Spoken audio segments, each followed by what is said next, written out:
Today I have a very serious topic that I need to discuss with you.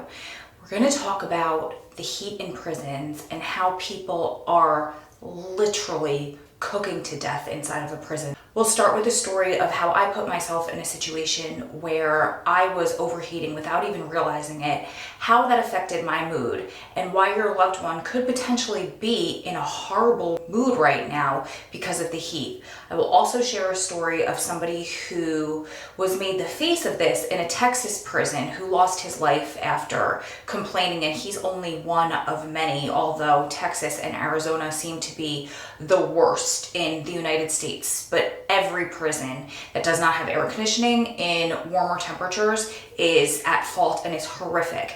And I'm also going to insert some video footage from a video that the Marshall Project had created, because they came out in the forefront of this and they created this amazing video that really helped me understand and be able to advocate to you.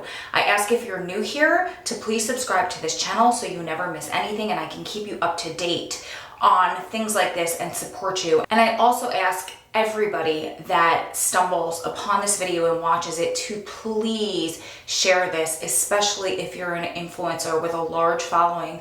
I would appreciate if you shared this so we can get this out and we can get our voices heard and we can get this in front of the policymakers who can make a difference. If you don't have a loved one in jail, for our loved ones, for those of us who know what it's like to feel anxiety every single day because our loved one who made a mistake is paying for it potentially with their life, whether they've just got a few months in prison or a life sentence.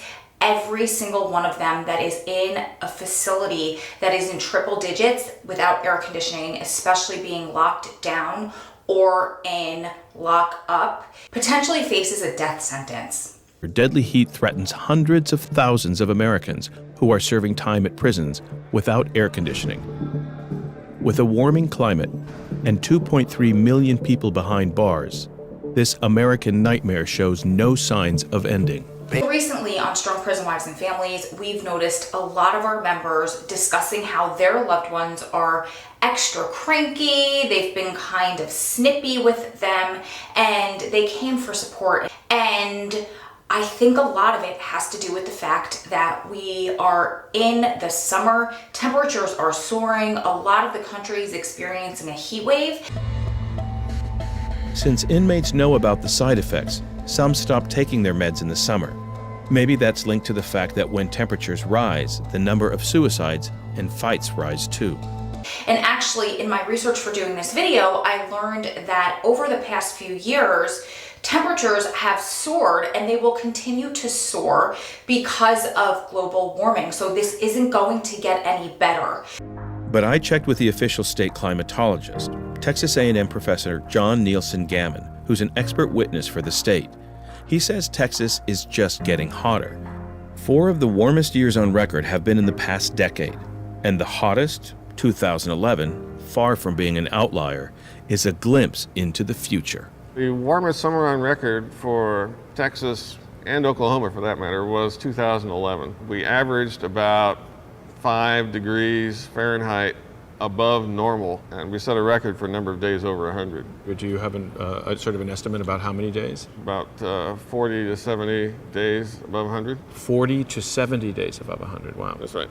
Do you expect there to be more summers like 2011? Is that the way we're going? Those events should become more likely going forward if emissions continue growing at sort of the upper end of what they are projected to do. The odds of a summer like 2011 is going to gradually keep increasing. The only way that we can combat this is to get these lawmakers and these policymakers and these prison officials to put air conditioning in these facilities, which they're fighting us on, and we'll get there in a second. But if your loved one is suffering and they're being extra snippy with you, but they're not saying why, they might not even realize it. A few years ago, I had gone to the gym and I noticed that somebody working out there was wearing a sweatshirt. So about 5 or 6 women that I worked out with, we all decided, well, if he's doing it, we should probably do it too. not knowing what the heck we were getting ourselves into. The gym that I went to was kind of a hardcore underground type of environment. So they would turn the air on in the summer to cool off the facility, but then they would shut it off and kind of have that badass type of feel to it. So temperatures would get pretty hot in there, especially if you were the third or fourth class in a row in the evening. Well, we came in our sweatshirts and I was so cranky that day. I just wanted to throw my weights down and go in the corner and cry. I didn't make any of my lifts. I left in the worst mood. And side note, there is nothing that will do for you to make yourself sweat extra in the gym. It will not make you lose weight faster. It will not make your metabolism soar. All it does is make you sweat more in the moment. So you will potentially lose pounds on the scale that night or the day after, but all you're doing is dehydrating your body, similar to a wrestler that needs to drop weight and make weight. You're gonna gain it right back as soon as you rehydrate, which is what you wanna do. Just wanted to make that very clear. The point in me sharing that story is that I was so cranky and I was able to escape that. I was able to drink cold water and I was able to take off the sweatshirt and put on the air conditioning in my car. Unfortunately, these inmates aren't so lucky.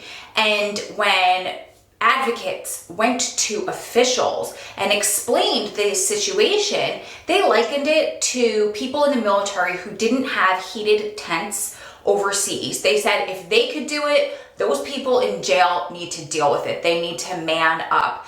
Well, here's the thing. You're not comparing apples to apples when you're saying that military members without air conditioning in their tents, and side note, thank you if you're watching this and you've dedicated yourself and your life to our country and have given your service, I cannot thank you enough. I can only imagine the conditions that you experienced and lived in. Again, we're not comparing apples to apples, however, because those people in those not cooled tents escape the trapped heat inside of that tent. They have access to cold water, ice water.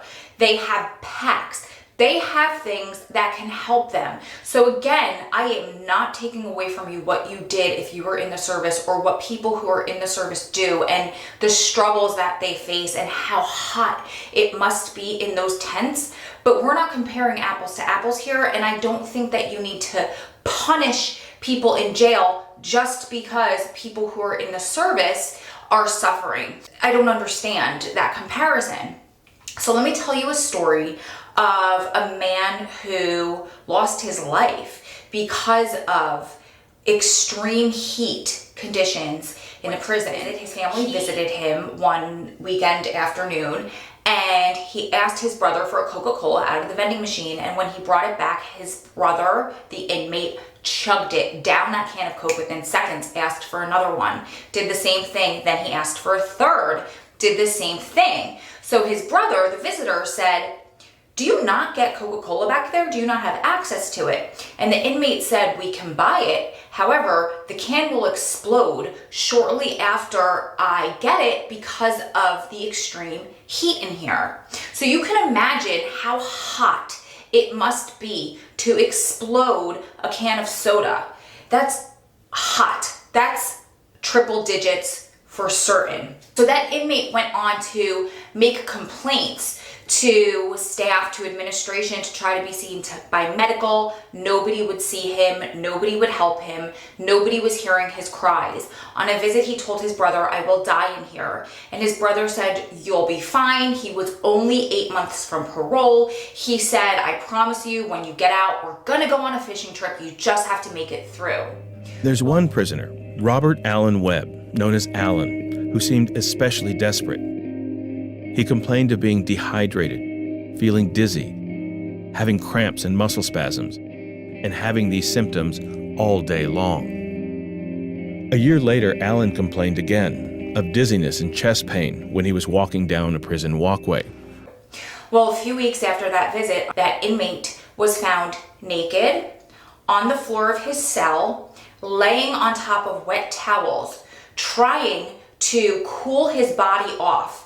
And he was so overheated, his body was actually hot, when he was found. And everybody knows after somebody is no longer living, your blood stops circulating and your body gets cold. So for him to be that hot, his brain literally boiled. The cells in his body were literally cooking. The issue with inmates who either have heart disease, who have diabetes, who have high blood pressure, they are at extra risk because of the medications they're on. Because sentences got longer in the 80s and 90s, there's a group of prisoners whose numbers have been growing and who are especially vulnerable to extreme heat: the elderly. I have heart disease, high blood pressure, diabetes. That's 3 conditions that even TDC admits could make a person susceptible to extreme heat conditions. But my heart has to work a whole lot harder than the average guy just to try to cool my body down. And as a result, I suffer from extreme chest pains on days where it's extremely hot. I get sick real fast. Those who are on medications for mental health issues are at the most risk of overheating, because what happens is your body sweats to cool itself off. Well, when you're on those types of medications, your body doesn't sweat as much, as well as the sweat will not evaporate off your skin properly, and your cells will literally begin cooking. Something needs to be done for these people. Psychotropics are one of the best known and most dangerous medications in terms of responding to heat. Normally, the body cools itself by sweating and dilating blood vessels. But a large number of prisoners are on psychotropic or high blood pressure medications that interfere with these processes. When the ability to lose heat to the environment through sweating, as soon as that fails, you're in a life-threatening circumstance. If you are experiencing a loved one who is in an overheated environment, then I encourage you to get involved with somebody like Carolyn from the Prisoner Family Conference, who has a side organization called the Advocacy in Action Coalition. Carolyn has been championing and fighting for this cause for many years. Texas, again, is one of the worst. That is where this man died, but they have people from all over. I'm part of the Advocacy in Action Coalition. It doesn't matter if your loved one is in state or which state. It doesn't matter if they're in federal or what level they're at. You can join the coalition and find out ways that you can get your voices heard. You can call the ACLU, you can call your governor, you can call the region if your loved one is in federal. We need to make our voices heard again. We need to please share this video, please share this information. My loved one has been in lockdown inside of a cell in close to triple-digit weather, high 90-degree weather for the last 2 weeks. The window only cracks this much. And I've had people so concerned for him because what is he going to do with his time? He must be so bored. My loved one has been locked down for close to 20 years. I don't worry about him being in there. It breaks my heart, of course, but I don't worry about him being bored or not having anything to do, because he knows how to do this time and he knows that this is part of it. What I worry the most about is the fact that he does not have air conditioning. And he told me the last time I talked to him, it's okay, I have a fan. Well, doing some research, fans only circulate the warm air. They don't do anything to lessen the conditions or to lower the risk of somebody who could potentially be a victim of heat stroke. What this person said needs to happen is air conditioning needs to be installed. Texas says that it gives prisoners access to fans, cold showers, and ice water. But Dr. Vassallo maintains that air conditioning is the only effective remedy. So all the ice and showers and water and fans and saying is not effective. The Texas Department of Correctional Justice knows it's not effective. A fan does not cool the temperature of the air. It only circulates a hot wind, and that can be even worse. We have years and years of medical science that show that fans do not protect people from death due to heat. So when faced with this, when reporters and family members went to specifically Texas officials, they were told, absolutely not, we will not get AC in the prisons because first of all, they use the examples of the people in the military, and second of all, they said it is just way too expensive. Air conditioning all the state prisons, on the other hand, would cost millions. Too much, the head of the prison system says, to even contemplate asking the state legislature. Well, after research, the same reporter found that the same state went and they heated all of their pig farms because livestock cannot survive and thrive in above 85-degree temperatures. So you treat your pigs that can make you money better than you treat your inmates who are human beings who don't deserve to be tortured. And I've just discovered that the Texas prison system spent $750,000 to air condition the barns where pigs are being raised for its food services. Official policy states that pigs must be kept in a comfortable environment where the temperature does not exceed 85 degrees. The sentence is the punishment for what they did as their crime. It is not your job to torture these people. They are not in concentration camps. These are third world conditions. We're supposed to run prisons, not concentration camps. These are institutions for incarceration. The incarceration is their punishment, not cooking them to death. If I ran a nursing home and I went and cut the AC in the middle of August, I would be down in the courthouse under criminal indictment. They deserve to be treated like human beings. They deserve to be treated better than the cattle that you raise to line your pockets. There isn't much political will for it. It's seen not as a matter of survival, but as making life cushy for convicts. KTRH News Time 7:17. Just listen to this old radio interview I came across with influential state Senator John Whitmire, the longtime chair of the Senate Committee on Criminal Justice. It's from the summer of 2011. Senator, I had one caller say that there's been 8 inmates that have died because of the heat. Do we have inhumane conditions in our prisons? Let me just point out, the prisons are not built for the comfort of the inmates. They're built to be secure, and we're not going to air condition them. One, we don't want to. Number two, we couldn't afford it if we wanted to.